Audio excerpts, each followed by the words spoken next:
महाराज कृष्णदेव राय विद्वता प्रेमी थे। स्वयं स्वाध्याय करते और स्वाध्यायों की सराहना भी करते। उनके दरबार में प्रायः विभिन्न राज्यों के विद्वान आते और अपनी विद्वता का प्रदर्शन कर उनसे उपहार आदि प्राप्त करते रहते थे। विद्वानों को सत्तात करते समय महाराज को आंतरिक प्रसन्नता होती थी। एक बार महाराज कृष्णदेव राय के दरबार में एक ऐसा भाषाविद पहुंचा जो भाषा के विकास पर विशेष ध्यान कर चुका था तथा स्वयं 6-7 भाषाएं मातृभाषा की तरह बोल सकता था। उसने महाराज के सम्मुख उपस्थित होकर कहा, महाराज, मैं इस देश में बोली जाने वाली प्रायः समस्त बोलियों और भाषाओं का ज्ञाता हूँ और अनेक भाषाओं पर मेरा मातृभाषा की तरह अधिकार है। आपको मेरी बातों पर विश्वास हो जाए, इसके लिए आपके सामने मैं यही बातें विभिन्न भाषाओं में दोहराता हूँ। पहले तमिल में और वह फराटेदार तमिल में वही बातें बोलने लगा। सभी सभासद आश्चर्य में थे। अब तेलुगु, और तेलुगु में भी वह बड़ी सहजता से बोल गया वह सारी बातें। सभासदों को उसके इस भाषा ज्ञान का घोर विस्मय हुआ। महाराज भी इस विद्वान के भाषा ज्ञान पर चकित थे और वह बोले जा रहे थे। कभी कन्नड़, कभी उड़िया, कभी मराठी तो कभी गुजराती। महाराज ने स्वीकार कर लिया कि इस विद्वान के पास अद्भुत सामर्थ्य है। सभासद उसकी सराहना के लिए तालियां बजाने लगे। इसके बाद उस विद्वान ने महाराज से कहा, महाराज, अब आपके सभासद इस देश के किसी भी क्षेत्र में बोली जाने वाली किसी भी बोली में किसी भी भाषा में बात कर सकते हैं। मैं उनकी बातों का जवाब उनके द्वारा बोली गई भाषा में ही दूंगा। महाराज ने सभासदों को विद्वान से बातें करने का संकेत दिया। इसके बाद सभा में रह रहकर विभिन्न बोलियों में विद्वानों से बातें होती रही। वह सभासद द्वारा बोली जाने वाली भाषाओं में ही जवाब देता रहा। महाराज, तेनालीराम और सभासद सभी उस विद्वान के इस गुण की सराहना कर रहे थे। सभा भवन में एक भिन्न किस्म का माहौल था। इसी सराहना और उल्लास के स्वरों के बीच उस विद्वान ने सभासदों की ओर देखते हुए कहा, महाराज, अब मेरी एक चुनौती है। सभा भवन में उपस्थित किसी भी सभासद को या सभी सभासद को इनमें से कोई भी यदि मेरी मातृभाषा बता दे तब मैं उसको एक भी स्वर्ण मुद्रा दे दूंगा। यानी कि 100 स्वर्ण मुद्रा उनको मैं दे दूंगा। यदि कोई भी ऐसा न कर सके तब आप मुझे 100 स्वर्ण मुद्रा देकर विदा कर दीजिएगा। सभासदों के बीच सन्नाटा छा गया। महाराज भी मुश्किल में थे। वे भी नहीं समझ पाए कि विद्वान आखिर कहाँ का रहने वाला है और कौन सी भाषा इसकी मातृभाषा हो सकती है। उन्होंने तेनालीराम की ओर देखा। तेनालीराम भी शांत था, उसके चेहरे पर कोई भाव नहीं था। उस विद्वान ने सभी के ऊपर भरपूर दृष्टि डाली और बोला, महाराज, मैं सभी की सुविधा के लिए बारी बारी से विभिन्न भाषाओं में बोल रहा हूँ ताकि यह अनुमान लगाना आसान हो जाए कि मेरी मूल मातृभाषा कौन सी है। उस विद्वान के बोल लेने के बाद सभा भवन में ऐसा सन्नाटा छा गया कि मानो वह कोई ही न जानता हो कि उसकी मातृभाषा क्या है। महाराज ने फिर तेनालीराम की ओर देखा। तेनालीराम ने महाराज से कहा, महाराज, मैं इस विद्वान की मातृभाषा बता दूंगा, मगर इसके लिए मुझे 1 दिन चाहिए।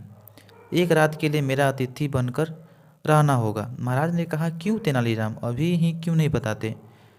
बस यूं ही महाराज, मेरी इच्छा है कि मैं माँ सरस्वती के इस वरद पुत्रा की सेवा का अवसर मुझे प्राप्त हो।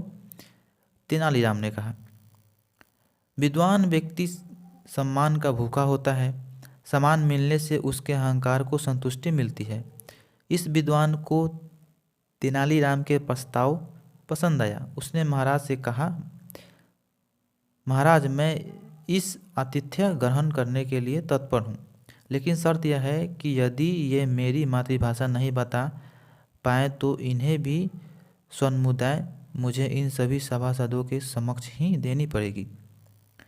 तेनालीराम ने कहा, महाराज, मुझे इन जैसे विद्वान के साहचर्य और सानिध्य के लिए इनकी यह शर्त स्वीकार है। फिर तेनालीराम उस विद्वान के साथ अपने घर आ गया। उस दिन की सभा विसर्जित हो गई। तेनालीराम का घर का उत्सव जैसा माहौल था। उसके सगे संबंधी, इस मित्र सभी बुलाए गए थे। शाम ढल चुकी थी।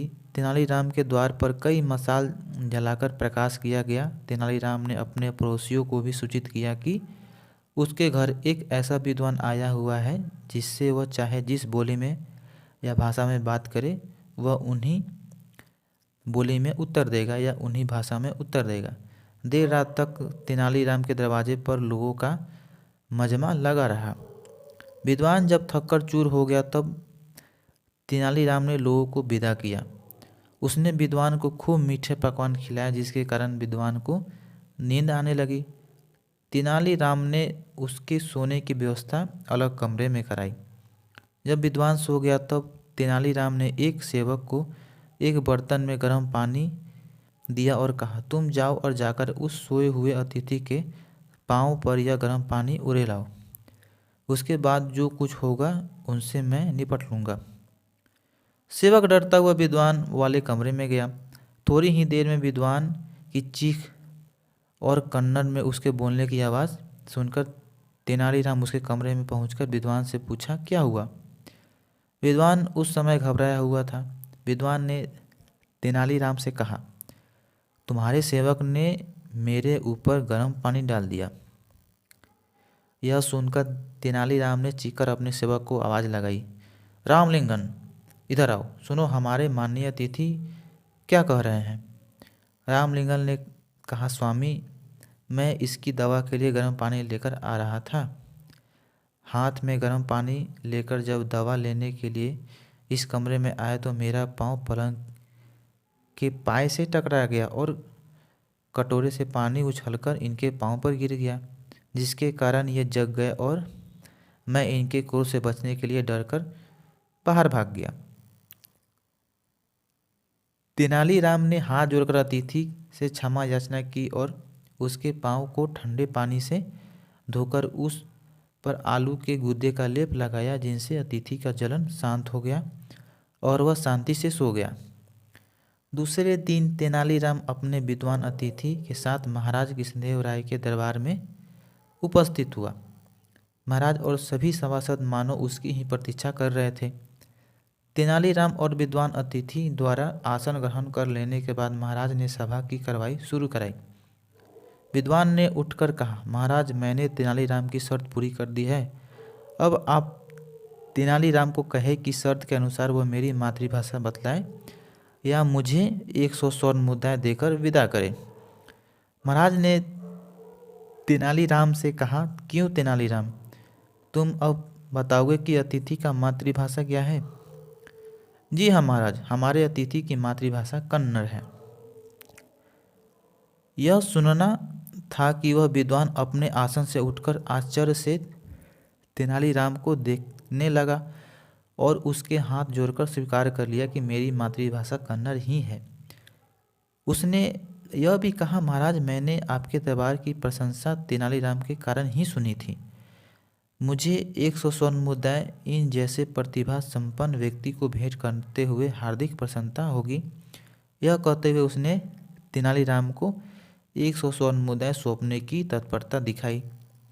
समकक्ष सभा कक्ष तालियों की गड़गड़ाहट से गूंज उठा, किंतु तेनालीराम ने यह करते हुए यह धन लेने से मना कर दिया और विद्वान उनका अतिथि है।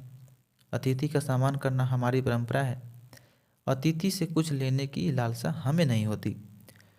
सभा कक्ष में बैठे सभी व्यक्ति तेनालीराम के इस इनकार से हतप्रभ रह गए।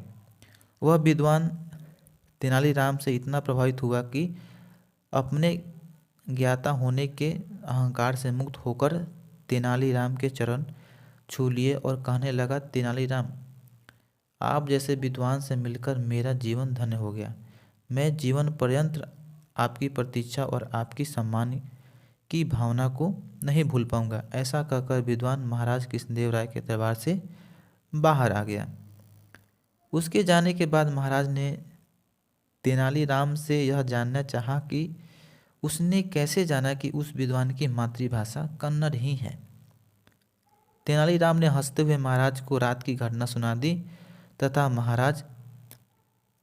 कहा, महाराज, आदमी चाहे जितनी भी भाषाओं का ज्ञाता हो, वह अचानक मेरी पीड़ा की उत्प्रेरणा से अपनी भाषा में ही चीखेगा। मैंने इसी सूत्र के सहारे यह जान लिया था कि विद्वान की मातृभाषा कन्नड़ है।